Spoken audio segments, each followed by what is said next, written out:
Teams had it. Each team has scored. 7-7 here as the kick's away. That's fielded in the end zone. And he'll elect not to return this one, so they'll bring it out to the 25 on the touchback. About set to begin their next drive, the Falcons offense at the line. And for them, a touchdown their last go-around. Obviously, they'll be hoping to do that again. And when you start plotting for this drive, when you start thinking to yourself, okay, what are we going to... And he can't find a receiver, and he's brought down. Daniil Hunter in there to bury him for a loss of 11. Now, they're in some hot water now. After that sack, it's 2nd and 21. Now Ryan. And he's taken down. Back at his own 7. So, Brandon, we've sat in with a lot of coaches, and when they talk about things they want to accomplish offensively, I'm not sure that sack and sack are on their play sheet. After the sack, they'll come up now 3rd and long. Yeah, I wouldn't be surprised to see them run the ball here just to try and get some space. No run call here. They'll look to throw instead. He's going to wind up and air it out. Oh, a ball batted in the air, and now it's intercepted. Picked off by the former first-rounder Trey Waynes. And they'll set up shop in enemy territory at the 45-yard line.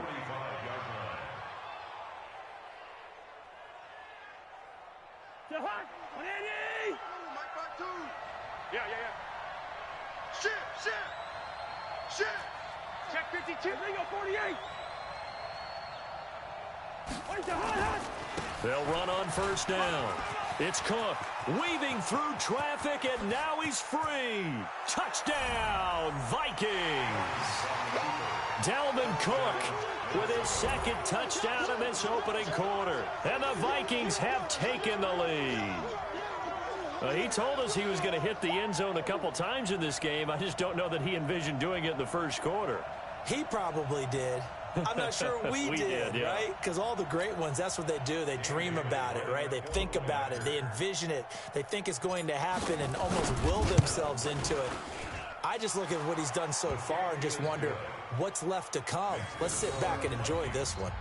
Bailey got the extra point, and that makes the score 14-7. Bailey now to kick it away after the touchdown. That'll be taken in the end zone. And he'll take it up past the 25 to the 26-yard line.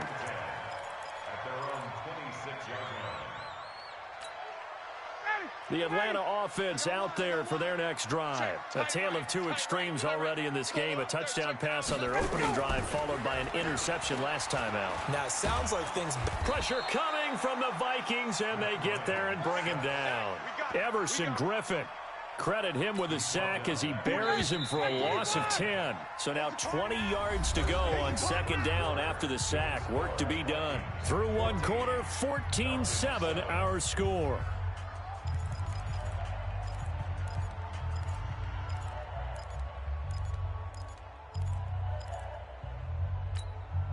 Sacks, a growing theme in this first half. This is 2nd and long. Now Ryan. And finding the tight end Hooper. That catch good for 5. It's 3rd down. Well, they're unable to convert that into much, but it's never a bad idea to try to get the ball into a tight end of his caliber's hands and see what kind of disruption he can cause. 3rd and long. It's Ryan. Throwing the out route incomplete. That's Blake. And he takes us beyond the 35 before going out of bounds. 15 yards, 1st down Atlanta. So from the 36 now, 1st and 10. Out of the gun, it's Ryan. Nowhere to escape, and he goes down. Anthony Barr gets him for a loss of 5. He is so tough to handle on the blitz, and that's Exhibit A. They come up on 2nd and long, and the pass protection just has not been there this afternoon. Here's Ryan to throw. He completes this to Russell Gage. And he gets this up to the 34 out of bounds there. People worry about throwing the out route because often it can get jumped, and that can turn into either an incompletion or an interception. But not on that one. Everything came together, and he catches it and goes over the sideline. It's caught. Jones. A nice pickup there. 18 yards. First down, Falcons. I know at retirement ceremonies, a rocking chair is often one of the major gifts, but don't give this guy one just yet. He may be plus 30, but my goodness, how about that effort? Yeah, he's not that old. Hey, I'm on the wrong side of 32. You okay? You feeling all right? I'll be all right. Okay, good. I just need some chocolate and a box of tissue.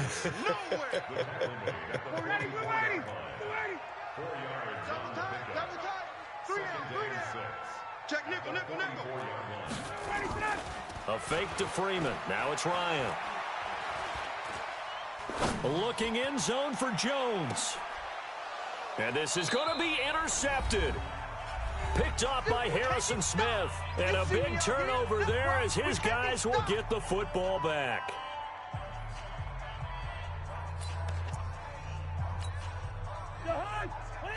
Coming up at halftime in a little less than 2 minutes, we'll send you to Orlando where Jonathan Coachman is standing by. He'll have highlights and analysis of this first half. Oh, he slipped right by him.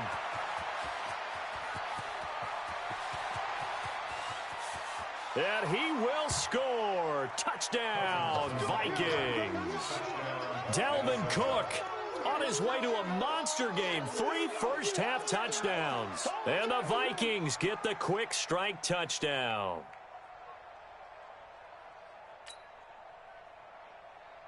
Bailey now for the extra point.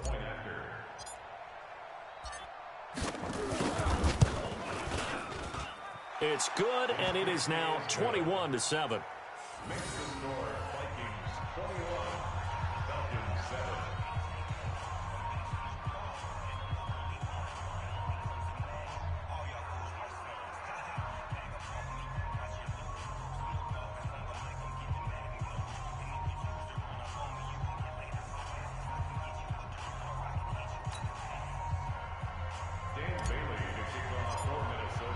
Bailey now to kick it away after the touchdown. That's fielded in the end zone. And he'll elect not to return this one, so they'll bring it out to the 25 on the touchback.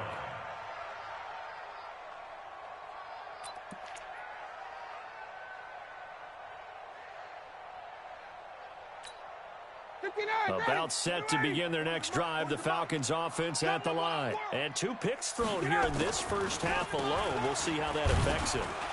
Can't wait to see where his confidence is, because the great ones, they'll throw 4 or 5 picks, and while it'll hurt their team, it won't hurt their confidence. They'll think something was just wrong with the ball or the wind or something was funny. It's never about them. That's how they stay so into the moment and into the game. So the first play of the drive lost 4. Now they'll look to move it forward here on 2nd and 14. Here's Ryan. He's got Hooper on the short connection. And he takes us beyond the 35 before going out of bounds. 15 yards, first down, Atlanta. But when you hit him on the move like that, and he's able to get into open field with a full head of steam, oh, boy, it's going to be tough to get him down. Yeah, there was a big window. They're lucky they did get him down. Here's a throw that's taken in out of the backfield. The catch and run, good for 18 and a first down. We always talk about having to read defenses and how complicated that is. Well, this was an excellent read. Read the pressure and got rid of the football before it even got to him for a nice game. And when they're blitzing like that, running back usually a good spot to go with the football? Without a doubt, because he's right in your sight line or he's near you. So you're able to just get it to him easily. And once he gets in space, that's usually a good matchup for him. Give him 3 on the play, and it'll be second down.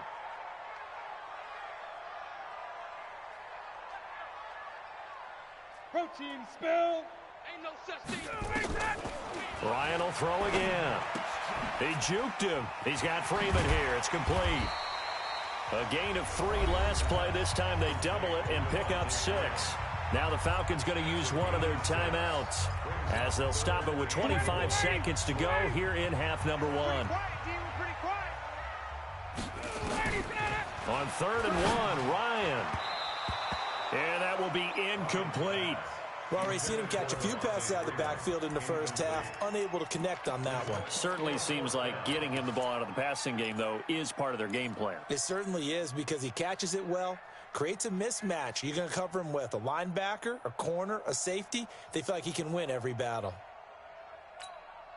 This would have been a 54-yard boot had they tried a field goal, but they will not try a field goal. They're going for it. They're going on fourth down. It's Ryan. Nowhere to escape, and he goes down. Dan Quinn's guys unable to come through there on fourth down. And the Vikings defense is going to get the football back. Good starting field position for them here as they come up 1st and 10 at their own 44. They start the drive with Cook. 3 yards on the pickup there, and it'll be 2nd down. Now a timeout signaled for, and they'll get it with 10 seconds to go before halftime.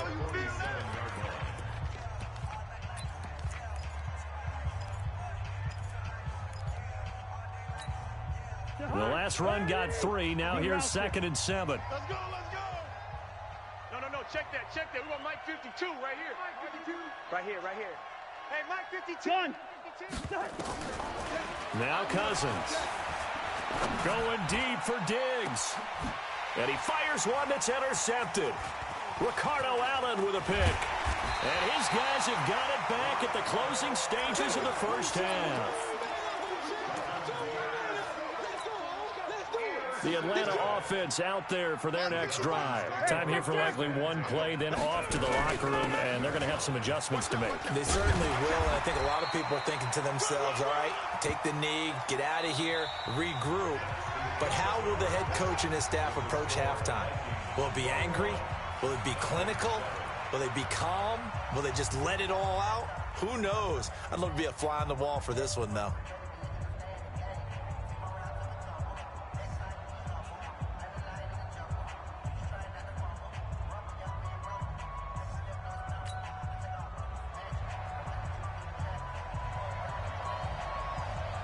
The Vikings have to like their position. They've got the lead. They get this football as well as we are back and underway for the second half. That'll be taken in the end zone. And all that worked, but he stopped where he ultimately would have been, and he's simply taken a knee, and that's the 25-yard line.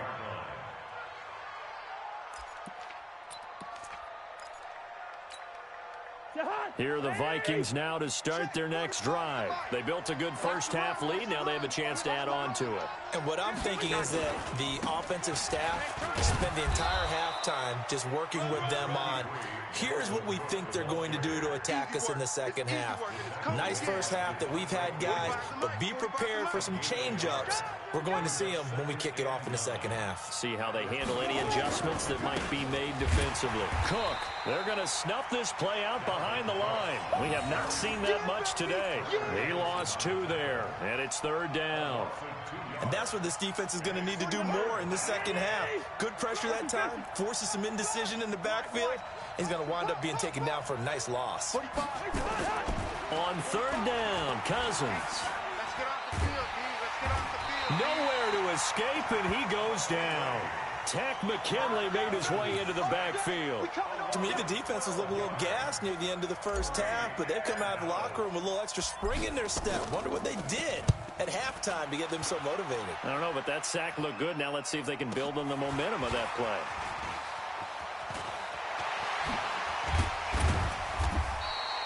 A very nice job on the run back there. He'll get 23 yards all told. And the Falcons are set up well to begin their drive as it'll begin in enemy territory already. Ready, Blue 80, Blue 80. Mike 40. Night, sweetheart.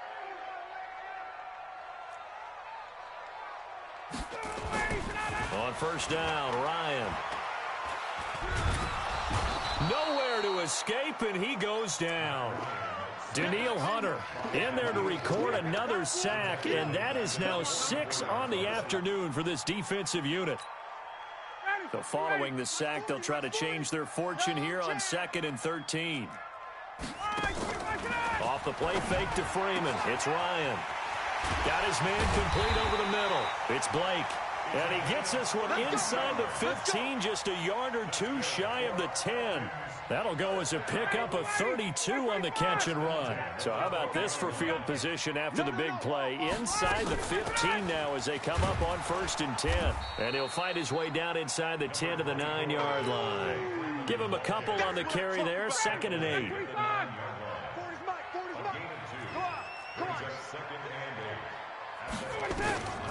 Throwing on 2nd and 8. Ryan, and he'll take it into the end zone. Touchdown, Atlanta. A 9-yard touchdown grab, as his guys are back within a single score. After allowing that last score, the defense knows they've got to tighten things up. Otherwise, they'll let them right back into the game. Koo able to connect on the extra point, and they're back within a touchdown at 21-14.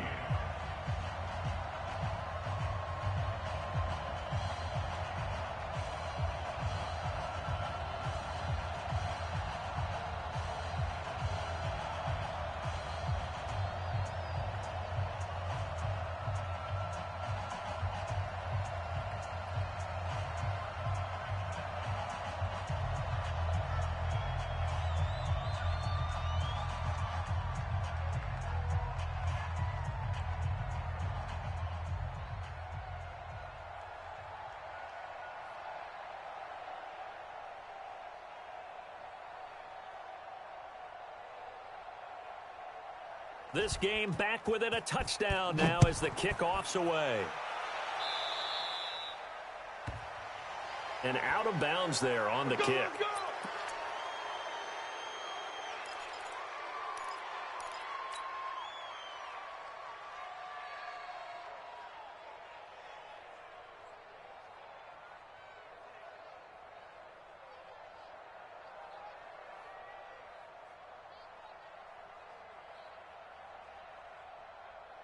Cousins and the Vikings with a 1st and 10 at the 41-yard line.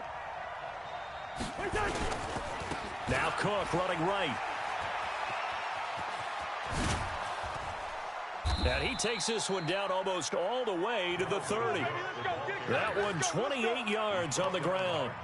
Even from up here in the booth, the play-by-play guy could tell that there was some pretty good blocking on the right side of the line. Well, you have good eyes, and it's almost like a ballet when it's executed that well. Everyone in the right spot, everyone in sync, everyone hitting the perfect notes. A little more percussion and a lot more bass, I would think, than you get your normal ballet. But at the same time, that was well executed. They run again on 1st down. Cook, and able to break one tackle, but then quickly brought down. Tackle made by the 2nd-round pick, Isaiah Oliver. I think we can safely say that those types of plays are the backbone of this offense. We know not every run's going to be a big hitter, but you know they'll take that type of result on each and every attempt.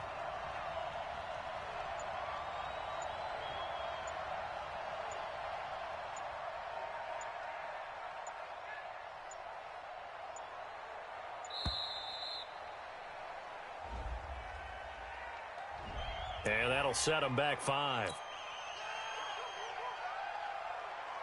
So the delay of game penalty moves it back 5. That makes it 2nd and 10.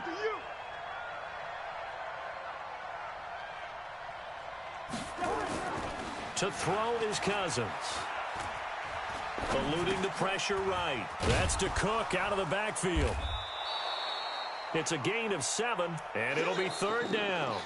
Another nice pickup through the air, and I think a lot of people might expect them to run the ball in this situation, Brandon, but with this lead, they're electing to throw the football. Swings, slants, quick outs, things that they consider safe. In need of a conversion on 3rd down. They had the big play to start the drive. Not much sense. They'll run it. Here's Cook. And some room to work. And they are able to stop him, but he does take it all the way to the 2. They're able to convert on 3rd down, and that sets up a 1st and goal. I think we're seeing the effect that runs like that are starting to have on this game. They're a little bit slower, that front 7, reacting to the football, almost like body blows in boxing, slowing them down, and they're really starting to take over in this game. They'll run for it with Cook. And maybe a measure of revenge there. He's had his way in this one, but this time they get him behind the line.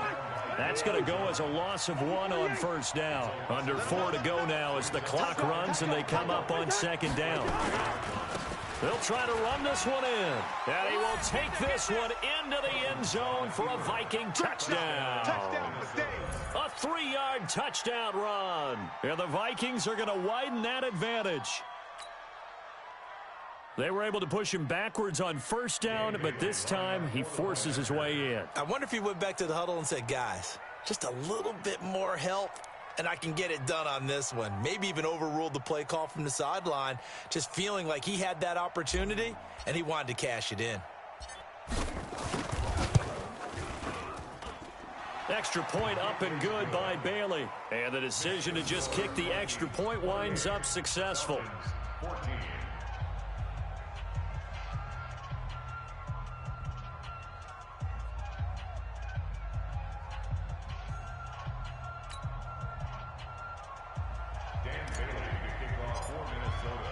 Bailey now to kick it away after the touchdown.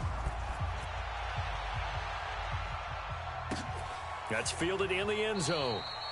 And he'll elect not to return this one, so they'll bring it out to the 25 on the touchback.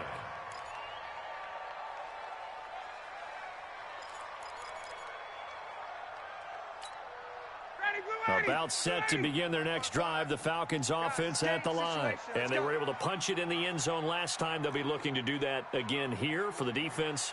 Obviously, they'll be looking to stop them from punching it back in the end zone. It always is punch, counter punch, isn't it? And which team has the advantage? Well, let's just go back. Last time on offense, they rolled downfield, got into a good rhythm.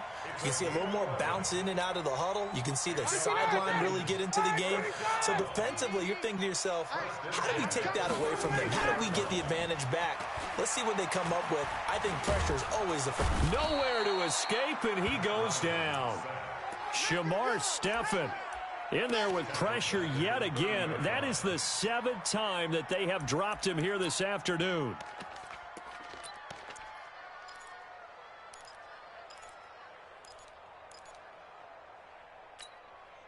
Protection certainly going to need to be a bit better here on 2nd and 16.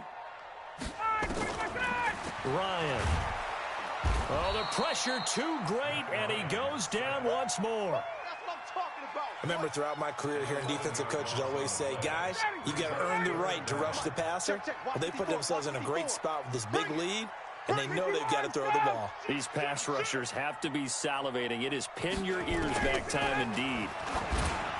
Now it's Ryan. And unable to connect, incomplete. I'll give them credit. They took their shot, but it's going to bring up 4th down. It's been this way most of the afternoon, hasn't it? This secondary really put this receiving core on lockdown. Listen, they've worked together like a basketball team that's playing excellent defense. Great communication, doesn't matter whether it's man or zone, and especially against deep balls as we saw. And he is into the end zone for a Falcon touchdown. Julio Jones, 81 yards, as his guys are back within a single score.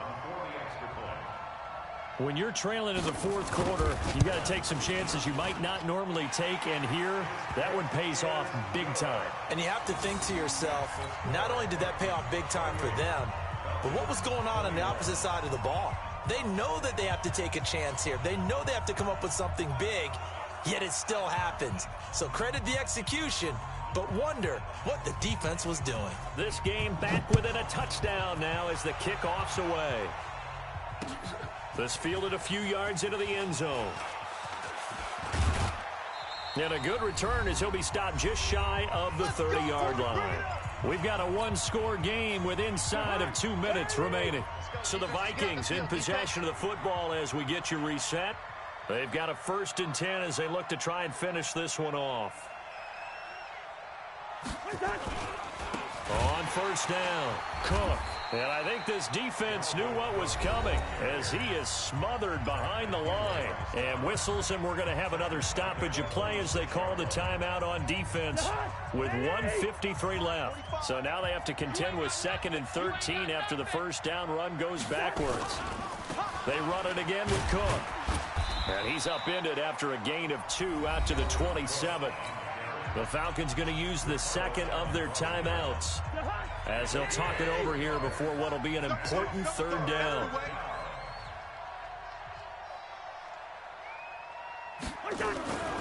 Another tote for the workhorse this afternoon. It's Cook. He'll have a first down past the 40. And he'll take it to the 43-yard line. And that's the type of run that they're looking for, because they'll need to continue to rely on him to move the sticks in this tight game in order to preserve this lead. What we got?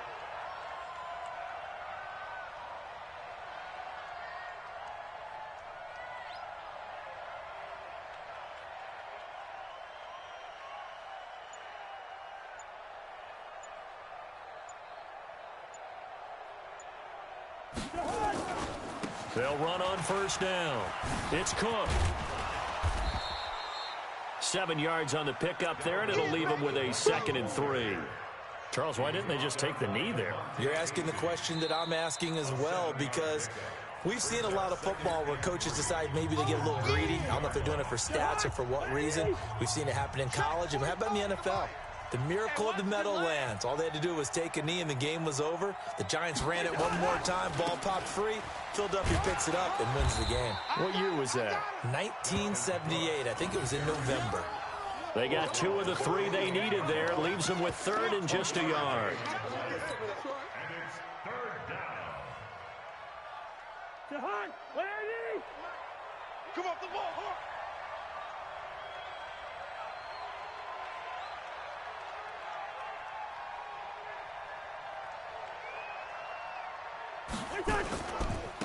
They'll try to get it on the ground with Madison. And he is going to have the first down, and that is going to suck the life right out of this crowd. It's a pickup of 2, and that's good enough to just about write a finish to this one. And the Vikings first down.